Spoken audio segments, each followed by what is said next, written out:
Ex-Department's Vehicle Crime Unit is chasing an unusual stolen vehicle across Manchester.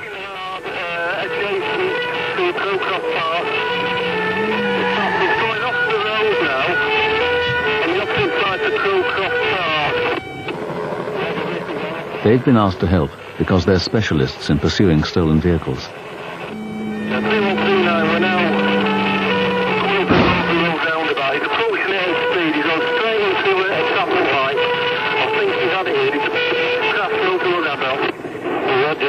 The team from Ex-Department are dedicated to fighting crime involving vehicles.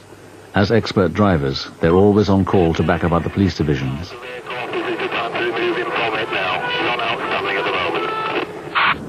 Tonight, Steve Lewis and Phil Seeley are moving outside their home patch in Stretford for a special assignment.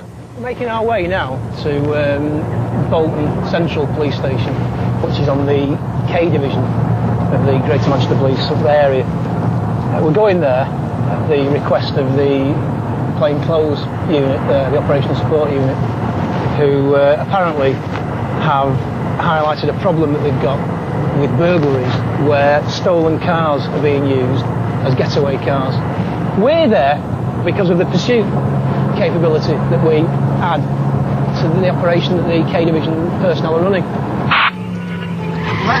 Left onto Mr. Lane. Steve and Phil's driving skills have been finely tuned over the years. First right into Seskin Street. Left into a back street. Going to emerge back onto Park. The specialist training in pursuits is unique to the unit. If you're a uniformed bobby in a police car that's not a high-performance car with no pursuit training, then you've got your work cut out. Leaders are very down to go into Seskin Street again. Approaching Riston Lane, which we're doing a left onto. Left onto Riston Lane. First right into Beechwood Street. Ex-Department has to cover an area of over 400 square miles. Vehicle abandoned! Vehicle abandoned! A detailed knowledge of the local geography is essential. We're coming up here now into Bolton. I've never worked Bolton. I know where the football ground is down there, that's about it. So we will have a problem tonight trying to find where we're going, but Phil's quite a whiz in the A to Z. Don't you, mate? No.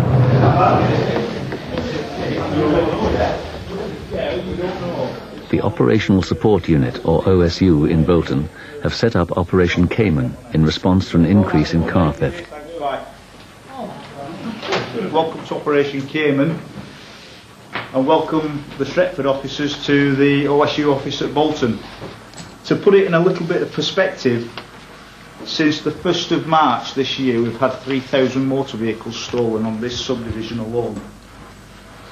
Works out at 500 a month. Pursuit situations. The OSU, the officers that are in vehicles, as soon as a pursuit situation starts, you pull off. We leave that to the TAS officers. They've got to come on to the main drag, or the only way is down that way. The only way they can go then is onto the golf course, which hopefully we've got with a bit of luck. They'll be between them and the local. All right. Yeah, you're on sector 4. You got Manchester Road, so you're going back towards Farnworth? No. Towards St Peter's Way, the motorway. No, the football ground. Yeah. Right. Football grounds on Manchester Road. You go up there. I guess what?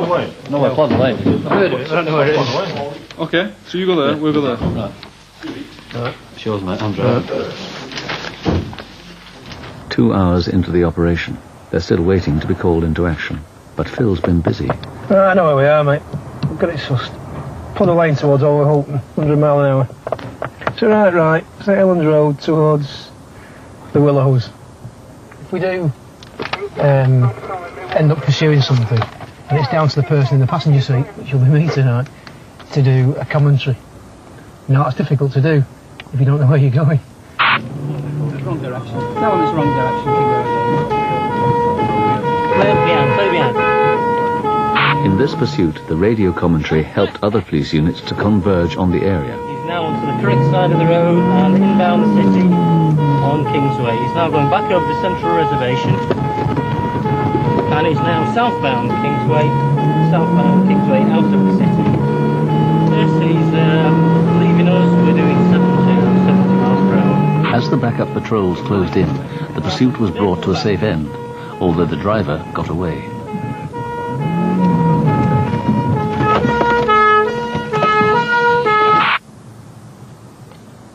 It's now midnight, and Steve and Phil have been waiting for 6 hours to be called into action. Oh, that's us. Is that it? It's on there, mate. Go on, boss. Our location is past the 999 station. She's on your right, mini roundabout. Yeah. Follow the road round to the right, into that exit. Over. Yes, got you. I've not got a clue where he said. Oh, he's here.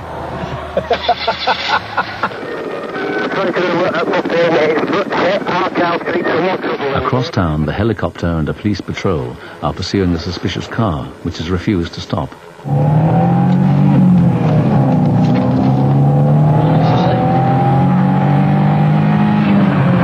we'll just go and make our way in that general direction. Left into the garage complex, where he's going to abandon. To the end, to the post office, and do it right.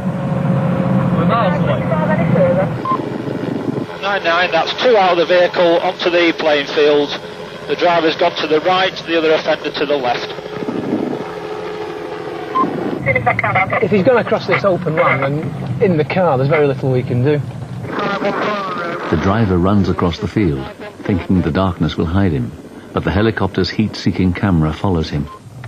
That's where it comes into its own, the helicopter, because it can... If there was one person in the middle of all this open land, it would find him quite easily, because he would show up as a heat source in the middle of a field. We're following the driver now. Roger, we are monitoring, how much obliged? India 99?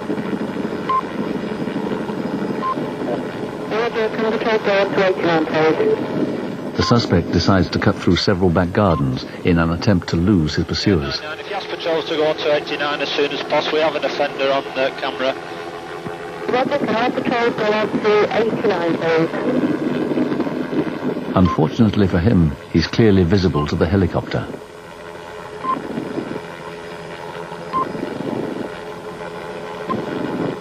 Let's come over the gardens this way. Yeah. And we may go over again and again, and we might not.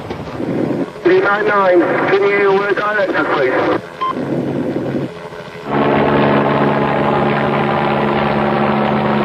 The dogman needs to go right. The offender is at his immediate right. The suspect has succeeded in giving the police dogs the slip, but the helicopter has no problem in tracking him.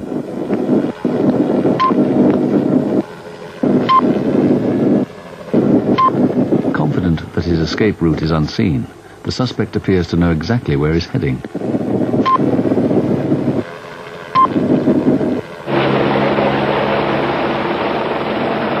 As he takes refuge inside the house, the helicopter guides the police on the ground to what turns out to be his own front door. India 99, we have the offender we were chasing detained, over. If we could perhaps have a van, please, to the scene. It's on the main. Back on more familiar ground, Steve and Phil are following a builder's van. An undercover police team have passed on information that it's a stolen vehicle. It's carrying a B registration number plate, but the tip-off is that the van is much newer than that. What will have happened here is that at some stage B754 REC, which we know to be a white Astra van because that's what it PNCs to, that will have existed, there's no doubting that. Now it will have been either scrapped because it was beyond repair, involved in an accident and being beyond repair, a whole host of things, reasons why it may have been taken off the road and not been repairable. Rather than just scrap it, somebody, possibly him for all we know, but somebody has taken, before the car's been crushed, has taken the number plates off it, front and rear, the vehicle identification number plates from the front slam panel, and kept those, and then gone out and stolen another white Astra van, in this case what we think to be a G-registered van. Put the number plates from the B-registered van onto the stolen vehicle, ground off the engine number, ground out the chassis number, and they then appear to have a legitimate white Astra van, which is B-registered, for which they have the registration document, but it's not. All they've got that's legitimate is the registration document, the number plates. The whole van and engine stolen. Give me, mate. Got me? Yeah.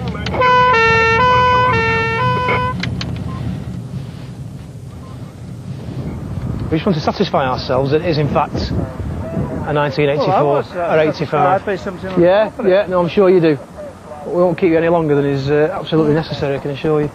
We just bought it off. We just bought this 2 years ago. Phil is joined by colleagues who look for evidence that the van's identity has in fact been changed. Let me point out something to you just to begin with now.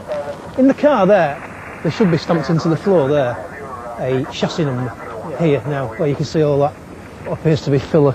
Yeah. Now clearly the number isn't there, is it? I don't know anything about vehicles. Right, okay, but I'm telling you. That, the flap there is designed so that it can be looked at quite sort of readily. It's gone, it's been filled in. And there's obviously, tell me? well, no, I'm just saying, there's obviously a reason for that. The chassis plates, which are on the front of the vehicle under the bonnet, they've been taken off and replaced. And the engine number, the latter few numbers have been ground off. The first part of the number's there, but the last few digits have been ground off, which all tends to suggest that this is a stolen vehicle on false plates. If you look at the bottom of the ashtray, I've taken it out now. There's an 88 there, which indicates the year 1988, and a small arrow, which is pointing to the 7, which gives a rough sort of date of manufacture for this as July 1988, which put it on a G or an F. F or an F. It'll be a late F, possibly. Or possibly an early G. Somebody's lost the car in the first instance, haven't they? If it is a stolen. Mr. Taylor, Can I just point something else out to you now. You can do what you want. Right, well, I'm going to. The ashtray, together with other bits and pieces in the van. I don't know anything about Well, no, you've got to listen to what I'm saying to you now. This is quite important. The year of manufacture here that's indicated is July 1988, which puts this as a G or F registered van, not a B registered van. It clearly isn't a B registered van in anybody's eyes. How would we know that? You know, go looking for things like that. Well, if you're going to buy a car, strictly speaking, the responsibility to ensure that it is straight lies with you, nobody else. Nobody else checks it for you, do they? So you're trying to say I'm a criminal because I bought it? No, I'm trying to say that certainly it needs looking into now. You can do what you want. All right. I can tell you, I am going to piss off somebody stole anything like that. Well, no, I don't know that, do I? All I can tell you, what I do know, is that the facts point towards this being a stolen van. You can appreciate the position I'm in. I don't mind being pulled by being police. The van, maybe, I don't know. I'm not sorry, I'm upset. What you've come up with now, it sounds like it's robbed. Well, how do you feel about the person that originally owned the G-registered van? I understand that. You know, the thing is, I am against. We're going to lose out. If you understand it, I'm an innocent person. He's bought the car legit. I have a very good reputation all over Urmston. I am. Well, I'm going to say it, but I'm major contracts with insurance companies. Okay, don't say and I don't want this on television. Because when you're going to look at television, there's a criminal now and we're using it. No, they're saying that you're a person that's driving a possibly stolen van. I mean, as I said to him on the street, the sole responsibility for checking a car when you buy it lies with you. No one else is going to do it for you. And it's a simple thing to do. A lot of people just don't bother. And it then strikes me as being a bit too late in the day to say, oh, well, I didn't check this and I didn't check that. And, well, who else is going to check it? And if you went into a shop and he says he paid £1,700 for that, and we're going to part with £1,700 of your hard-earned money, would you check what it is that you were buying? Of course you would. Back at the police garage, a specialist team begin the painstaking task of retrieving the true identity of Mr. Taylor's van. It's been ground off.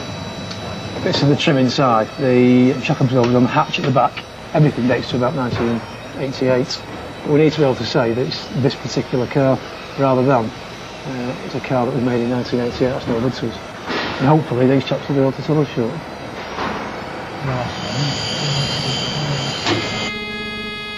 This interview is being tape recorded and is being conducted at Stretford Police Station. I'm PCX 7439 Bebbington from the Tactical Vehicle Crime Unit. Okay, Mr. Taylor, I'd like to tell you at first that you're not under arrest. Okay? You're free to leave this police station at any time. If you wish, you can consult legal advice before I speak to you about this incident. Do you wish to do that? No.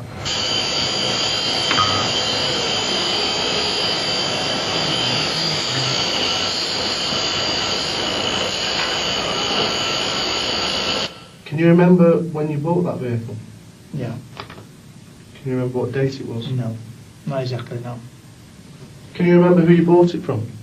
How it came about is that I was told it was a van for sale. Who told you? Well, just various lads in the pub in Yates's wine bar. That's going to be an Echo there. That's going to be Echo. Right. That. That's a 1, 4. You having another go, mate? Yeah. I know the name of the lad. You know the well, name of the lad? I don't know his. All I know his name is.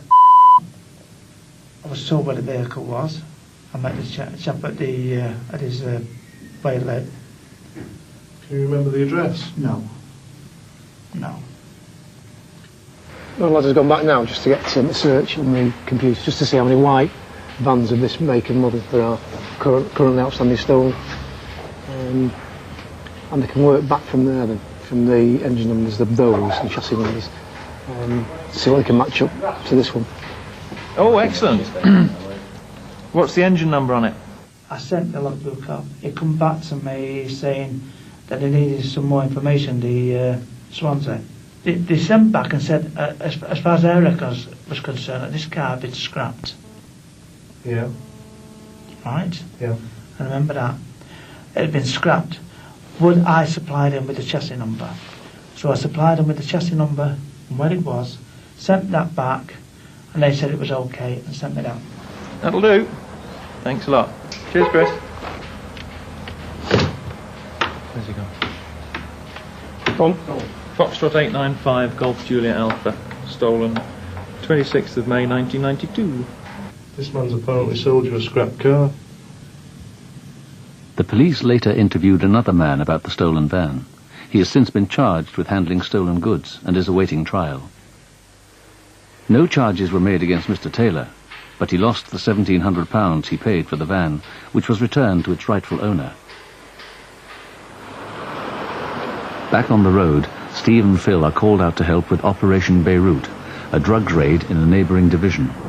We're going to Chidley Police Station, which is an area of Stockport, where the plainclothes officers there have got a target who's believed to be distributing drugs. They've got an idea of intelligence who's going to be leaving an address this evening to go and sell drugs in clubs and pubs in the Stockport area. The main targets for this is a lad called Adrian Tomlinson and Stephen Sampson. Tomlinson's vehicle is a red XRP. In an attempt to catch the drug dealers in the act, the undercover officers will pose as ordinary customers in a pub and secretly radio out information. It will be Steve and Phil's job to follow the target's car after the drop has been made. Also, while we're on the subject of the auto crime unit, a lady called TAS, they will be responsible in the circumstance of a vehicle pursuit taking place. No other uniformed or non-uniformed personnel will get involved in a pursuit situation with the exception of TAS. The pub that we're interested in is the Harvester, which is another 100 yards on the right-hand side. We'll pass it shortly. The lad that we're interested in is the driver and owner of a red Escort RS Turbo. He'll arrive, and shortly after he arrives, the kids here start dealing drugs, so he's obviously dropping off a substantial amount of drugs which are being dealt to the youngsters here. So what we're going to do now is park up out of the way, some distance away, and allow the lads from the plainclothes office who are keeping observations on the pub to watch what goes on, wait till he arrives, and they'll give us the shout. As the undercover officers take their positions inside the pub, Phil and Steve plan their strategy for following the car and arresting the occupants. The information suggests that he will still be carrying an amount of drugs. He won't drop everything off at the Harvester. If that's the case, and he feels that, I mean, the driver feels they're fairly well concealed in the car, he may stop, thinking we're not going to find the drugs. Which is the reason that we propose to detain both him and the car for a drug search, so we can take the car to bits if necessary, and give it a good search. Target vehicle. The car's just arrived there now. Yes, another vehicle. Team 1, Team 6. Team 6, go. That's our other car. Yep, target vehicle is in the car park at the rear of the hostelry. Car's there now. We'll let you know when it moves off. We're going to leave here, speak with Terry in the other task car. 21. Yeah, stand by, mate. We've got a vehicle coming our way. Team 1 is just RLP point. It's on the move now, this car, so we're going to have to... Can I just turn that off? Yeah, try and locate it. Get in this car now. No. Stand by. A group of kids have gone to the back of the pub when this car arrived, and the car's now driven off. On light green, up, away from RLP. Light green. Where over? Up light green, away from the OP. Marple Road. Going towards Marple Road. We've got to move off now, bad direction, but we've got towards Marple Road. We haven't got sight of the vehicle, trying to search for it. What's the details of the vehicle? Just clarify. Is it the vehicle as per the order? Yeah, the target vehicle, it was a bad shout. Yeah. We're Marple Road now. We're Marple Road vehicle. There it is, got the eyeball. Go away. Johnny? Come on. Yeah. Seen the target car, the red turbo. Yeah, we've got eyeball on this now. Yeah, where is it, mate? Towards Dockerton, Lisburn Lane. There it is, just going up the hill. 3 vehicles in front. Keep it coming, Phil, catching you up now. Yeah, continuing towards Dockerton. And with 3 vehicles behind it now. Just keep your eyes going on the fence line, don't turn off. It's approaching the Hungry Horse, fella. It's approaching the Hungry Horse for your information. Still on Marple Road. No, we're past the junction of Lisbon now. Continuing Marple Road. Let me see. Yes, that's received, thanks. Keep it coming, mate. We're slightly doing right. Yeah, it's a right now. Stand by for a road name, please. Fairway. It's right onto the fairway. Get his Right ETA onto the fairway. Don't ETA, please, because we think it's possibly going to stop this car. Wait, it's stopping. We have to have it there, mate. Stand by, mate. We'll spin it here. Johnny? Yes? Yeah, it's done a U-turn, fairway. It's coming back out. Back towards you. I don't want to take him on our own. Yeah, it's done a U-turn. Right, come on. He's going back the way he's come. It's back the way it was travelling, Johnny. Have you got that? Back towards you. Come on, mate. Stand by. Do you want to come up behind it and block it? Yeah, we are. Go on. Do you want to block it now? Yes, Go on. On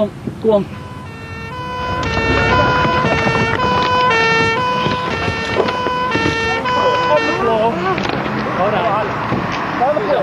Put your legs out. Put these on you, alright? No problem. Got on front. The 2 targets are held as Steve searches the car. I'm just looking in the vehicle now for anything drugs related. Now. Straighten your arms a little bit, they won't hurt. I can't straighten my arms. A sock full of drugs is found in the underpants of one of the targets. The drugs have been divided into small packets known as wraps, ready to be sold. Produce these from his trousers, she's saying. On his sock. It's an amount of cannabis, which he volunteered the fact that was in his underpants containing this sock. You were told, obviously, you were being detained for a drug search. Yeah? I'm going to tell you now that you're under arrest. He's on use warning, clearly. Clearly not, that was off the excellent, that. Good result, boys. Cheers, Dave. Okay, let's do it over. Right, look at that little star. Smile. Smile. Look happy. Wait a minute. We've got technical problems here. I'm going to need you, Phil.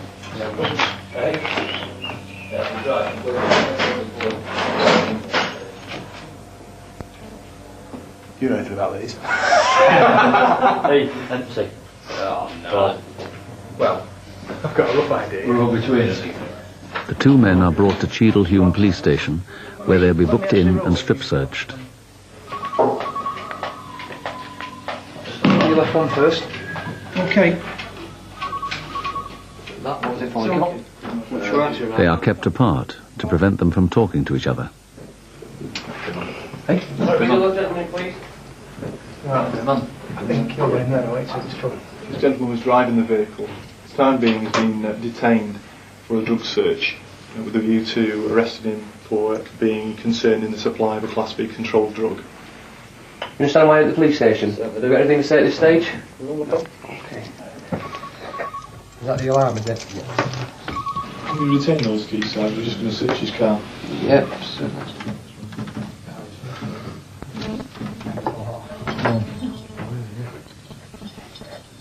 Should be charged or cautioned for the offence with which you've been arrested. I'll need your consent to take your fingerprints and your photograph. Consent? Yep. Yep. 7 crosses, 7 signatures, please. 1, 2, 3, 4, 5, 6, 7. We got any gloves?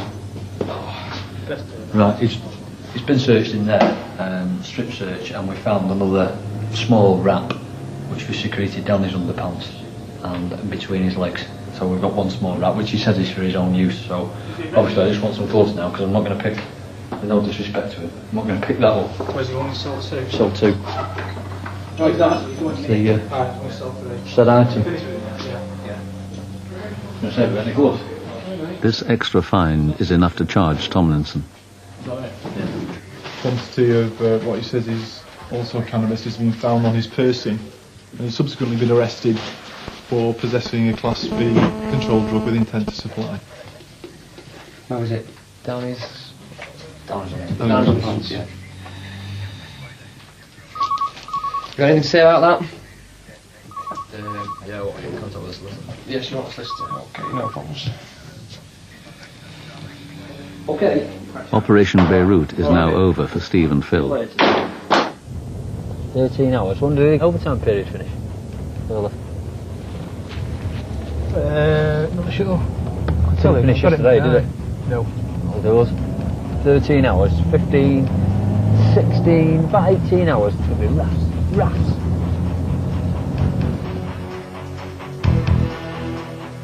Stephen Sampson has since been sent to prison for 3 months. Adrian Tomlinson has been sentenced to 18 months in prison.